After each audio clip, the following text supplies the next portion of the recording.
Did you know that over 80% of MHT-CET aspirants struggle with physics problems? If you feel stuck, confused, or like physics is your enemy, don't worry, you're not alone. But guess what? By the end of this video, you'll know exactly how to tackle these tricky problems like a pro. Physics isn't just another subject, it's the game changer in MHT-CET. The difference between an average rank and a top score often comes down to how well you handle physics problems. But don't panic, today I'll show you simple strategies that can make problem solving easier and faster. Let's be honest, most students struggle because 1. They don't understand the core concepts properly. 2. They don't know which formulas to apply where.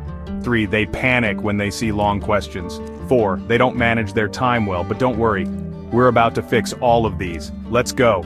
Here's how to make physics your best friend in MHT-CET. Concept first, formula later.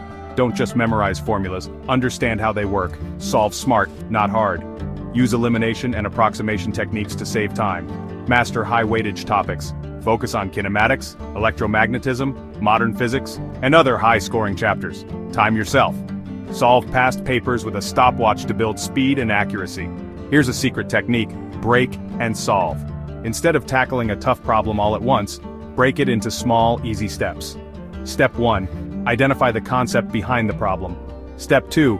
Write down only the necessary formulas, not all of them. Step 3. Solve it in steps, just like solving a puzzle. Try this and I guarantee you'll start loving physics. So, remember, concept clarity, smart techniques, and practice will make physics your strongest subject. You've got what it takes, just start applying these strategies today. Now it's your turn. Tell me in the comments, what's the one topic in physics you struggle with the most? I'll make a video on it just for you.